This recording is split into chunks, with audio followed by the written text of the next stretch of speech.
इस वीडियो में हम डिस्कस करेंगे एल्काली स्पेक्ट्रा। देखेंगे कि एल्काली एटम्स क्या होते हैं और उनकी किस प्रॉपर्टी की वजह से हाइड्रोजन स्पेक्ट्रा के बाद एल्काली स्पेक्ट्रा को स्टडी किया जाता है। इसके बाद देखेंगे स्क्रीनिंग इफेक्ट क्या होता है और स्क्रीनिंग का इफेक्ट एन और एल पर डिपेंड कैसे करता है, मतलब डिफरेंट एल और डिफरेंट एन के लिए स्क्रीनिंग इफेक्ट की वजह से जो एनर्जी का शिफ्ट है वो ज़्यादा कम कैसे होता है, इन सब को देखेंगे। इसके अलावा हम एनर्जी लेवल डायग्राम बनाएंगे, एक एल्काली एटम का, सोडियम एटम का, और उसमें अलग अलग देखेंगे कि किस केस में शिफ्ट ज़्यादा है और किस केस में शिफ्ट कम है। तो जो एनर्जी लेवल डायग्राम बनाएंगे वहाँ से हम ट्रांजिशन करेंगे और डिफरेंट सीरीज बनाएंगे, उनके वेव नंबर के फॉर्मूले भी लिखेंगे। तो चलिए शुरू करते हैं। एल्काली एटम्स वो होते हैं जिनके आउटर मोस्ट सेल में एक इलेक्ट्रॉन होता है। कुछ एग्जाम्पल लेते हैं, जैसे लिथियम, सोडियम, पोटेशियम। तो लिथियम में 3 होते हैं, तो इसका अगर कॉन्फ़िगरेशन बनाएं तो 1s2 2s1। सोडियम में 11 होंगे, तो इसका कॉन्फ़िगरेशन बनाते हैं 1s2 2s2 2p6 3s1। ऐसे ही इसमें 19 होंगे, तो इसका इलेक्ट्रॉनिक कॉन्फ़िगरेशन हो जाएगा 1s2 2s2 2p6 3s2 3p6 4s1। तो यहाँ देखिए जो आउटर मोस्ट सेल है इसमें 2s1 यानी कि सेकंड सेल की फर्स्ट सब सेल में एक इलेक्ट्रॉन, तो यहाँ भी थर्ड सेल में एक इलेक्ट्रॉन और यहाँ भी एक इलेक्ट्रॉन। अभी हमने पीछे स्टडी किया था हाइड्रोजन स्पेक्ट्रा, हाइड्रोजन स्पेक्ट्रा हमने स्टडी कर चुके हैं। अब जब भी ये एटम कहीं से एनर्जी गेन करेंगे तो इनका आउटर मोस्ट इलेक्ट्रॉन ही आगे सेल में जाएगा और वहाँ से वापस आने पर वो स्पेक्ट्रा इमिट करेगा, या कह सकते हैं वेवलेंथ इमिट करेगा, उसे इसका स्पेक्ट्रा कहेंगे। तो चूंकि इनका कॉन्फ़िगरेशन के आखिरी सेल में एक ही इलेक्ट्रॉन है और हाइड्रोजन के आखिरी सेल में भी एक ही इलेक्ट्रॉन होता है, तो क्या अगर हम हाइड्रोजन वाला जो फॉर्मूला हमने डिराइव किया था उसी में हम Z = 3 11 19 रखने के बाद इनकी वेवलेंथ निकालें तो क्या वो एक्सपेरिमेंटल रिजल्ट से मैच करेंगी? एक्चुअली वो मैच नहीं करती, वो थोड़ी डिफरेंट आती है। तो चूंकि वो डिफरेंट आती है तो वो डिफरेंट क्यों आती है? तो इसका रीज़न है स्क्रीनिंग इफेक्ट। तो चलिए स्क्रीनिंग इफेक्ट देखते हैं। तो देखिए स्क्रीनिंग इफेक्ट कहने का मतलब क्या है। तो अगर हम हाइड्रोजन एटम को लें तो हाइड्रोजन एटम में एक प्रोटॉन होगा और एक इलेक्ट्रॉन होगा जो यहाँ ऐसे रिवॉल्व कर रहा होगा। दूसरे केस में अगर हम एल्काली एटम को लें तो इसे हम हाइड्रोजन कहें और इसे एल्काली एटम ले लें, कोई भी आपका LiNa या कुछ भी, तो यहाँ आपके पास कितना, इसका Z एटॉमिक नंबर है तो Ze पॉजिटिव चार्ज होगा। इसका जो चार्ज था +E था और यहाँ ये -E था, ये Ze का पॉजिटिव चार्ज होगा। इसके साथ इसमें कुछ सेल्स फिल होंगी और फिर किसी एक सेल में एक इलेक्ट्रॉन होगा। तो अगर सोडियम वाले केस में ले तो थर्ड सेल में एक इलेक्ट्रॉन है, ये -E कह सकते हैं। इसमें जो अंदर वाली सेल्स हैं दोनों, उनमें जो टोटल इलेक्ट्रॉन्स की संख्या होगी वो Z-1 होगा। तो आप कह सकते हैं इतना चार्ज यहाँ पर है। अब ये जो हम कह रहे हैं कि जो इलेक्ट्रॉन है ये एक्चुअली इस +Z और -Z-1 ही, यानी कि Z प्रोटॉन और Z-1 इलेक्ट्रॉन के कंबाइंड फील्ड में रिवॉल्व करेगा। तो अगर हाइड्रोजन केस में ले तो हाइड्रोजन केस में देखिए आप कह सकते हैं electron moves in the field of one proton, या कह सकते हैं of charge +E।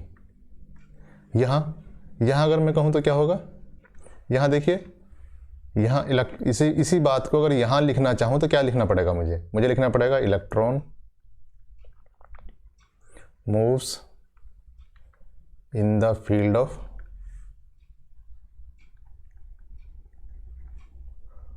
Z proton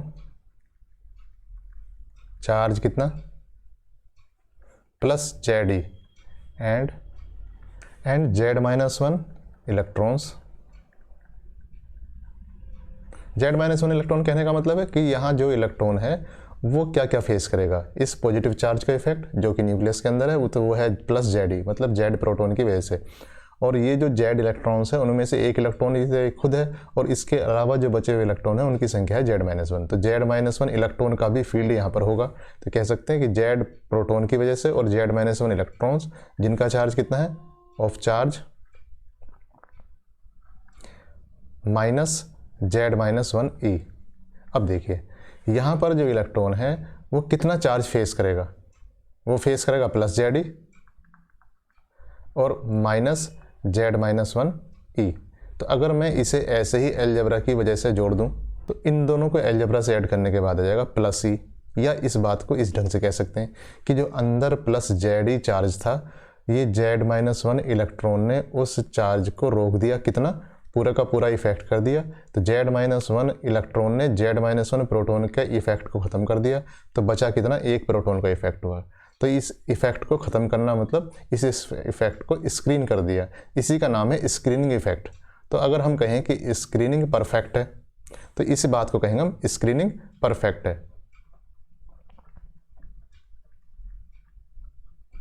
अगर मैं कहूँ कि स्क्रीनिंग परफेक्ट है तो जेड प्रोटॉन का इफेक्ट Z-1 इलेक्ट्रॉन के स्क्रीन करने के बाद क्या बचेगा, एक प्रोटॉन का इफेक्ट बचेगा, +E चार्ज लगेगा। आपके पास वही केस होगा जो आपके पास हाइड्रोजन वाला केस था, सिर्फ आपको Z की वैल्यू वहाँ पर लगानी है।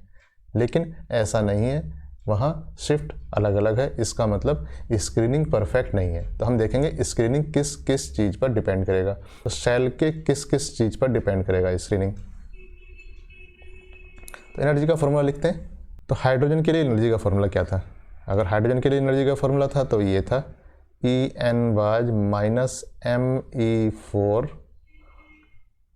8 ε0² n² h²। इसमें हमने क्या था, इसमें हमने ये किया था कि Z² जो था इसे हटाने के बाद इसकी जगह हमने क्या लिख दिया, Z=1 रखा था, तो ये नहीं लिखा था। इसी फॉर्मूले को हम यहाँ यूज करने की कोशिश करेंगे, थोड़ा सा डिफरेंट वे में लिखेंगे। तो ये E जो कि n पर डिपेंड कर रहा है, ये हो जाएगा -mZe का स्क्वायर, E का स्क्वायर और 8 ε0² n² h²।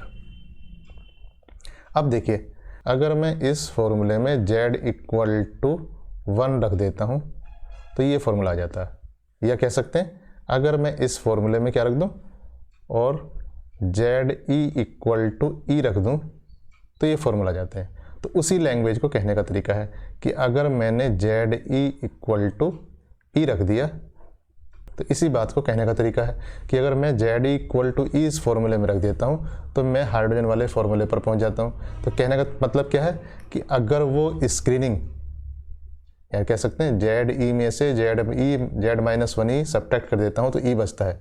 तो इसका मतलब है अगर उन इलेक्ट्रॉन्स की वजह से, या कह सकते हैं Z-1 इलेक्ट्रॉन्स की वजह से स्क्रीनिंग या रोक देना, उस इफेक्ट को रोक देना परफेक्ट, तो Z-1 negative charge Z-1 positive charge के इफेक्ट को अगर पूरा रोक देता है तो बचेगा क्या, E और ये हाइड्रोजन की तरह होगा।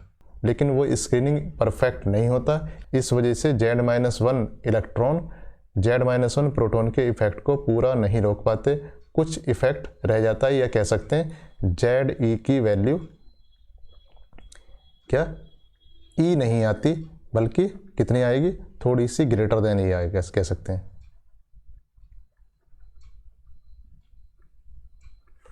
जब ये वैल्यू Ze की वैल्यू कितनी आएगी, ओके, E की बजाय स्लाइटली, आप कह सकते हैं स्लाइटली ग्रेटर देन E होगी,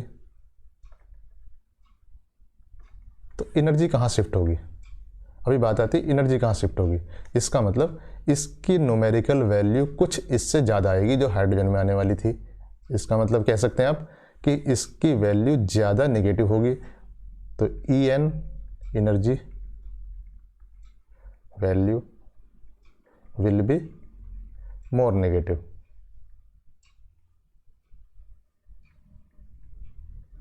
एनर्जी वैल्यू मोर नेगेटिव है, इसका मतलब जो एनर्जी लेवल्स है will shift to lower side. अगर आप डायग्राम बनाएंगे तो आप कह सकते हैं एनर्जी लेवल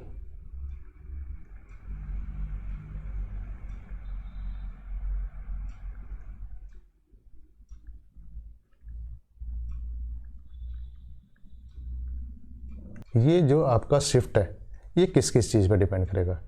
ये यहाँ देखिए, अगर आपके पास ये सोडियम एटम है, हमने कहा ये उसका न्यूक्लियस है, यहाँ से यहाँ तक इतने हिस्से में Z-1 इलेक्ट्रॉन्स हैं या नेगेटिव चार्ज है, और एक इलेक्ट्रॉन यहाँ पर है जो अलग अलग सेल्स में हो सकता है। 3 में हो सकता है, एक्साइट होने के बाद 4 में जा सकता है, 5 में जा सकता है, इसके अलावा 3s में हो सकता है, 3p में हो सकता है, या कह सकते हैं n और l पर डिपेंड कर सकता है। तो अब यहाँ देखें कब स्क्रीनिंग इफेक्ट परफेक्ट की तरफ जाता है और कब परफेक्ट से डेविएट करता है। तो यहाँ इस चीज़ को देखते हैं कि जब इलेक्ट्रॉन दूर रहता है इससे, यानी कि डिस्टेंस में जाता है, तो स्क्रीनिंग परफेक्ट होता चला जाता है।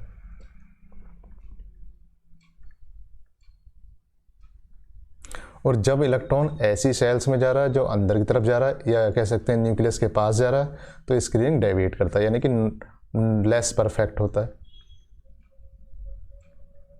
तो जब जैसे जैसे दूर होगा, इसका मतलब क्या हुआ, इसका मतलब n को अगर हम इंक्रीज करेंगे तो स्क्रीनिंग परफेक्ट होगा। तो शिफ्ट तो होगा, n=3 में अलग शिफ्ट होगा एनर्जी का, n=4 में अलग शिफ्ट होगा, n=5 में अलग शिफ्ट होगा, n=6 में अलग शिफ्ट होगा। तो हर एक लेवल में शिफ्ट होगा, बट वो शिफ्ट n=3 में ज़्यादा होगा, n=4 में कम होगा, n=5 में कम होगा, n=6 में और कम होगा, उसमें और कम होगा, और लास्ट में आते आते आप कह सकते हैं शिफ्ट 0 है। मतलब n=3 चूँकि पास है तो स्क्रीनिंग लेस परफेक्ट है, तो ये एनर्जी शिफ्ट इसमें ज़्यादा होगा। इसके अलावा देखिए, एक n के लिए डिफरेंट l की वैल्यू भी होती हैं। मतलब जो अगर मैं कहूँ 3 है n=3, तो 3 के लिए 3s भी होगा, 3p भी होगा, 3d भी होगा। तो ये ऑर्बिटल्स की शेप अलग अलग होती हैं। जो s ऑर्बिटल होता है उसमें इलेक्ट्रॉन न्यूक्लियस के सबसे पास होता है, और इसमें दूर भी जाता है, इसमें और दूर तक जाएगा। तो इसे आप ऐसे कह सकते हैं कि अगर l की वैल्यू इंक्रीज करे तो स्क्रीनिंग परफेक्ट होगी। स्क्रीनिंग परफेक्ट का मतलब वहाँ पर एनर्जी का शिफ्ट कम होगा, तो जितना s में एनर्जी का शिफ्ट कम होगा। इसका मतलब क्या हुआ, अगर आपने सेम वैल्यू ऑफ n ली, यानी कि 3 लिया हमने अगर, और 3s 3p 3d आप देख रहे हैं, तो इसका मतलब 3s में शिफ्ट सबसे ज़्यादा होगा, 3p में शिफ्ट उससे कम होगा, 3d में शिफ्ट उससे कम होगा। तो सेम वैल्यू ऑफ n के लिए डिफरेंट l पे भी शिफ्ट डिफरेंट होगा, बिकॉज इलेक्ट्रॉन की न्यूक्लियस से एवरेज डिस्टेंस क्या है, ये हर एक l के लिए अलग अलग होगी। इसका मतलब हुआ कि जो एनर्जी की वैल्यू अल्काली एटम्स में है वो n के साथ साथ l पर भी डिपेंड करेगी। तो इसे n और l का फंक्शन लिख देते हैं। तो इसे यहाँ ऐसे लिख देते हैं EnL। अब हम इसी को देखते हुए सोडियम का एनर्जी लेवल डायग्राम बनाएंगे। तो अभी जो हमने स्क्रीनिंग इफेक्ट डिस्कस किया है उसके बेसिस पर हम एनर्जी लेवल डायग्राम बनाएंगे सोडियम का, जो हाइड्रोजन से शिफ्ट करके बनाएंगे। तो यहाँ देखिए, जो अभी हमने स्क्रीनिंग इफेक्ट में क्या देखा, 2 इफेक्ट देखे, इफेक्ट ऑफ N और इफेक्ट ऑफ L। इसका मतलब तो यहाँ अगर N इंक्रीज करेगा तो स्क्रीनिंग परफेक्ट होगा। स्क्रीनिंग परफेक्ट होने का मतलब है कि एनर्जी लेवल का शिफ्ट लेस होगा। तो more value of N, more N, less shift. तो ज़्यादा N की वैल्यू के लिए कम शिफ्ट होगा, मतलब 3 के लिए ज़्यादा होगा शिफ्ट, 4 के लिए कम होगा, 5 के लिए और कम होगा, 6 के लिए और कम होगा। दूसरा हमने देखा था इफेक्ट ऑफ L। तो जब L इंक्रीज करेगा तो स्क्रीनिंग परफेक्ट होगा, मतलब मोर L, लेस शिफ्ट। मोर L का मतलब S के लिए ज़्यादा शिफ्ट होगा, P के लिए कम शिफ्ट होगा, D के लिए और कम शिफ्ट होगा। तो इसी तरीके से शिफ्ट होता चला जाएगा। अब सोडियम के लिए लेते हैं एनर्जी लेवल डायग्राम।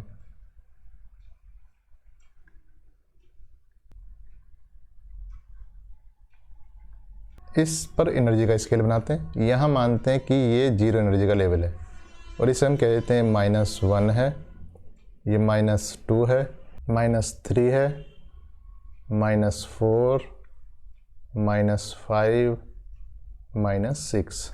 सोडियम के एटम में जो इलेक्ट्रॉन है जिसकी हम बात कर रहे हैं, जो वैलेंस इलेक्ट्रॉन है जो हायर लेवल में जाता है वापस आता है, वो एक्चुअली n=3 में है। और हाइड्रोजन के लिए जब n=3 में लूँगा तो ये इसका जो एनर्जी का लेवल आ जाएगा E3 = -13.6/9 हो जाएगा। तो एक्चुअल वैल्यू इसकी कितनी आ जाएगी? तो ये आ जाएगी वैल्यू -1.51। ऐसे ही E4 की वैल्यू आ जाएगी -13.6/16 = 0.85। तो ये E3 और E4 की वैल्यू है। तो यहाँ जो 3 लेवल बनेगा वो यहाँ नहीं बनेगा। पहली बात तो ये है कि 3s में अलग शिफ्ट होगा, 3dp में अलग शिफ्ट होगा, 3d में। तो हम यहाँ ऐसे लिख लेते हैं कि सारे s लेवल हम इसके नीचे बनाएंगे शिफ्ट करके, 3s 4s। p वाले लेवल यहाँ बनाएंगे, d वाले यहाँ बनाएंगे और f वाले जिस जिसके लिए एप्लीकेबल होंगे उसके नीचे बनाएंगे। तो ये 3s सबसे पहले बनाएंगे। 3 जो होना चाहिए था हाइड्रोजन के हिसाब से होना चाहिए था 1.51। तो 1.51 यहाँ है, तो यहाँ नहीं होता है, इसमें शिफ्ट सबसे ज़्यादा होगा। तो 3s में शिफ्ट 3 भी 3, 4, 5 में ही इलेक्ट्रॉन रहेगा, तो n भी सबसे कम है। और ये sp/df के हिसाब से l की वैल्यू भी सबसे कम है, तो इसमें शिफ्ट सबसे ज़्यादा होगा। और ये सबसे नीचे या सबसे ज़्यादा शिफ्ट होने के बाद इसकी वैल्यू शिफ्ट होने के बाद यहाँ कहीं आएगी, तो इसे हम यहाँ लिख देंगे। ये एक्चुअली क्या हुआ? 3s हुआ। इसके अलावा 3p में n तो 3 है बट l=1 है। तो ये l 1 होने की वजह से जितना l=0 में शिफ्ट था उतना शिफ्ट नहीं होगा। तो 3p p के नीचे बनेगा बट ये इतना शिफ्ट नहीं होगा, ये कहीं यहाँ आएगा। और आप इसे कह सकते हैं कि ये कितना हो गया? ये हो गया 3p। 3d में जो शिफ्ट होगा वो उससे भी कम होगा, क्योंकि उसमें l की वैल्यू 2 है, यहाँ l की वैल्यू 0 है, यहाँ l की वैल्यू 1 है और यहाँ l की वैल्यू 2 है। तो ये 1.51 है, थोड़ा सा ही कहीं शिफ्ट होगा, तो यहीं कहीं इसकी वैल्यू आ जाएगी। इसे कह सकते हैं आप 3d। तो 3d में बहुत ही कम शिफ्ट होगा, 3s में ज़्यादा, 3p में कम। तो n की वैल्यू सेम होने के बावजूद शिफ्ट अलग अलग है। इसके बाद आगे चलते हैं 4s। 3s में s सेम है, मतलब l=0 है बट n डिफरेंट है। तो जितना n ज़्यादा होगा उतना शिफ्ट कम होगा। इसका मतलब 4s में उतना शिफ्ट नहीं होगा जितना कि शिफ्ट 3s में था। ये जो शिफ्ट होगा वो आपका शिफ्ट 3s से कम होगा। तो इसे शिफ्ट को बनाते हैं। 4s की वैल्यू यहाँ कहीं आएगी, इसे लिख देता हूँ 4s। इसी तरीके से 4p अगर कहूँगा तो उसमें उतना शिफ्ट नहीं होगा, तो ये 4p यहाँ कहीं आ जाएगा, 4d यहाँ कहीं आएगा और 4f यहाँ कहीं होगा। 4p 4d 4f, यहाँ कहीं 5s होगा और ये 5f होगा। अब बात आती है कि इतना डायग्राम बनाने के बाद हमें कन्फ्यूजन सा होगा कि कौन ऊपर है कौन नीचे है। ये एग्जाम में बनाना है तो कैसे बनाएगा ये, वैसे दोबारा अगर अपने आप रिप्रोड्यूस करना है तो कैसे रिप्रोड्यूस होगा। देखिए इसमें जो देखिए ऑर्डर है वो हम पहले ही कर चुके हैं 12th में। अगर आपको याद हो कि इलेक्ट्रॉनिक कॉन्फ़िगरेशन लिखने का तरीका सिखाया जाता है, वो कुछ इस तरीके से सिखाया जाता है कि 1s 2s 2p 3s 3p 3d, कि पहले आप ऐसे लिख लो 4s 4p 4d 4f। अब इसमें ऐसे लाइन खींचकर इस तरीके को सिखाया जाता है कि इसे ऐसे लाइन खींच लो और ये बात बन जाएगी। तो ऐसे लाइन खींचने के बाद हम इसे इस तरफ चलते हैं। तो पहला जो केस होगा क्या है 1s है, लेकिन हमें यहाँ पर आना सबसे पहला हमारा यहाँ पर है तो 3s। इसका मतलब इन दो लेवल के बाद सबसे नीचे वाला लेवल है, ठीक है। उसके बाद क्या आएगा? उसके बाद देखिए ये तो निकल गया, उसके बाद यहाँ से फिर स्टार्ट करेंगे 3p, तो हमारा नेक्स्ट लेवल है 3p। इसका मतलब जो एनर्जी का डायग्राम है वो ऐसे है, ये सबसे कम एनर्जी है और ये बढ़ती हुई एनर्जी है। तो सारे जो आपके लेवल हैं वो इसको सेटिस्फाई करने चाहिए, क्योंकि इसी हिसाब से फिल होगा, या कह सकते हैं एनर्जी का लेवल इसी क्रम में होगा। तो 3s के बाद 3p आएगा, ठीक है। इसके बाद 3p है, इसके बाद 4s आएगा, तो इसका मतलब इससे थोड़ा ऊपर 4s है। इसके बाद 3d आएगा तो इससे थोड़ा ऊपर 3d है। इसके बाद 4p आएगा, देखिए इसके बाद 4p है। तो आगे सारे लेवल का क्रम यही होना चाहिए जो आपकी ये टेबल दे रही है। तो यहाँ इसको आप इसके साथ जो पहले आपने सीखा हुआ डायग्राम है इलेक्ट्रॉनिक कॉन्फ़िगरेशन का, उसको आप इस डायग्राम के साथ कोरिलेट करेंगे तो ये डायग्राम बनाना एकदम सिंपल है। तो ये डायग्राम बनाने के लिए आपको इस क्रम का यानी कि इस ऑर्डर का ध्यान रखना होगा। तो ये डायग्राम बन गया। अब देखिए यहाँ पर जो इलेक्ट्रॉन है ये ग्राउंड स्टेट में 3s1 होगा, इलेक्ट्रॉन यहाँ पर होगा। एक्साइट होने के बाद यहाँ भी जा सकता है, उसके बाद यहाँ जा सकता है, यहाँ जा सकता है, बाकी जगह जा सकता है। जब वापस आएगा तो इसमें क्या होगा, ट्रांजिशन होगा। ट्रांजिशन कैसे हो सकता है, ये ट्रांजिशन के लिए अलग अलग सीरीज बना दी गई है। मतलब ये 3p 4p 5p से अगर s में आता है तो अलग सीरीज है, और 4s से p में आता तो s से p में आता अलग सीरीज है, d से p में आएगा तो अलग सीरीज है, f से d में आएगा तो अलग सीरीज है। तो एक ट्रांजिशन तो ये है कि 3p 4p 5p से यहाँ ट्रांजिशन आ रहा है, इसमें आ रहा है तो ये अलग सीरीज है, और ये इस तरीके से आ रहा है तो ये अलग सीरीज है। यहाँ d से भी p में आ सकता है तो ये अलग सीरीज है, और इसके बाद हम कह सकते हैं कि यहाँ f से अगर d में आ रहा है, 3d में आ रहा है तो ये एक अलग सीरीज बनेगी। तो पहली सीरीज का नाम है इसका प्रिंसिपल सीरीज। तो यहाँ लिख देते हैं सीरीज स्पेक्ट्रल सीरीज।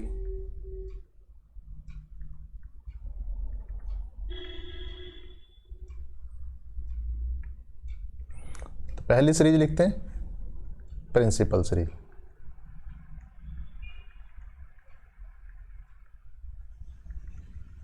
ये कहाँ रहा, ये 3p से 3s 4p से 3s, इसका मतलब इसे हम कह सकते हैं कि ये np से कहाँ आ रहा है, 3s में आ रहा है। और n की वैल्यू कितनी है, n की वैल्यू है 3 4 5, या जब n ग्रेटर देन 2 है तब। दूसरी सीरीज शार्प सीरीज है। शार्प सीरीज में देखिए ये वाली शार्प सीरीज है, तो ये प्रिंसिपल सीरीज हुई और ये शार्प है। s से p में आने वाली क्या है, शार्प सीरीज है। तो 4s से 3p 5s से 3p 6s से 3p, हम इसे कह सकते हैं कि ये ns से 3p में है, और पहला जो ट्रांजिशन है वो 4s है, इसका मतलब ये n ग्रेटर देन 3 कह सकते हैं इसे। तीसरी सीरीज होगी डिफ्यूज सीरीज।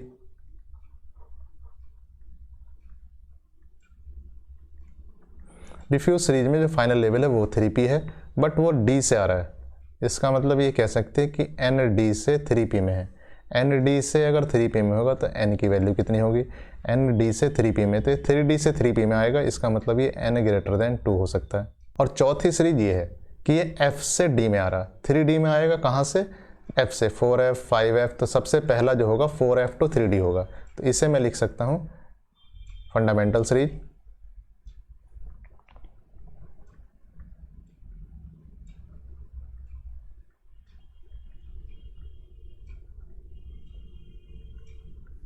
ये होगा 3d में आएगा, और ये कहाँ से आएगा, 4f 5f, या कह सकते हैं nf से आएगा, और n इक्वल टू 4 है तो इसे मैं कह सकता हूँ n ग्रेटर देन 3 है। इन चारों सीरीज के लिए वेवलेंथ के लिए भी एक्सप्रेशन है, और जो हाइड्रोजन एटम की सीरीज थी उन सीरीज के एक्सप्रेशन में ही करेक्शन लगाने के बाद यहाँ इन सीरीज को फॉर्मूले में फिट किया जा सकता है। तो देखिए उन सीरीज के एक्सप्रेशन लिखने का तरीका देखते हैं। तो सबसे पहले देखते हैं कि हाइड्रोजन वाले केस में हमने कैसे लिखा था। तो इधर साइड में लिख देते हैं कि हाइड्रोजन की सीरीज का फॉर्मूला क्या था। तो हाइड्रोजन की सीरीज का फॉर्मूला था कि 1/λ equal to r 1/n1 square minus 1/n2 square. इसमें जो ट्रांजिशन था वो था n2 से n1 में ट्रांजिशन था, और ये 1/λ, या इसे न्यू बार या वेव नंबर भी कह रहे थे। ये r की वैल्यू थी रिडबर्ग कांस्टेंट। अब यहाँ पर अलग अलग हो सकता है कि आपका p से s में है, तो इस सीरीज को भी ऐसे लिख देते हैं। तो अगर मैं कहूँ प्रिंसिपल सीरीज,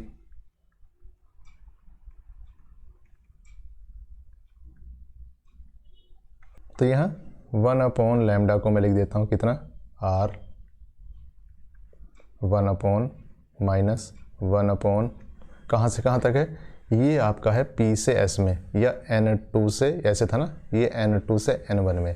तो यहाँ लिखेंगे हम क्या, p से s में है p, यहाँ लिखेंगे s, इसमें कुछ नंबर ऐड करेंगे, इसमें भी कुछ नंबर ऐड होगा।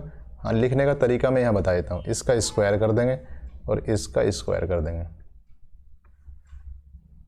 क्या ऐड करना है, ये अभी सारी सीरीज लिखेंगे तब उसके बाद लिखेंगे। दूसरी सीरीज है शार्प सीरीज,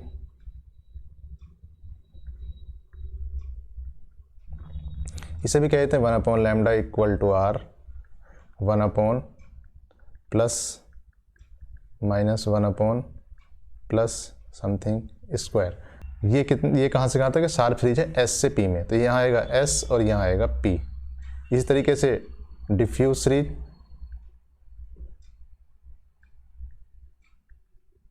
डिफ्यूज सीरीज में 1/λ इक्वल टू R कितना 1 स्क्वायर माइनस 1 सम ब्रैकेट का स्क्वायर, प्लस का निशान होगा। और ये सीरीज कहाँ से कहाँ तक है, ये D से P में है, तो ये D इधर आएगा और ये P इधर आएगा। इसे इरेज करके फोर्थ सीरीज भी यहीं लिख देते हैं।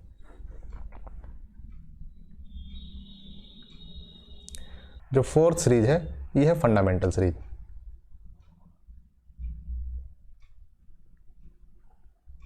तो फंडामेंटल सीरीज में 1/λ equal to R 1 some plus square minus, ये जो सीरीज है ये है F से D में, तो इसका मतलब यहाँ पर आएगा F और यहाँ पर आएगा D। तो पहले यहाँ लिख देते हैं, यहाँ जहाँ भी S है वहाँ 1 लिख देते हैं, जहाँ P है वहाँ 2 लिख देते हैं, और जहाँ D है वहाँ 3 लिख देते हैं। ये P के साथ एक नंबर लिख देते हैं M, ये M लिख देते हैं, यहाँ पर भी M और यहाँ पर भी M। तो यहाँ जो ये S P D F है इन्हें हम कहते हैं रिडबर्ग कंस्ट्रेंट।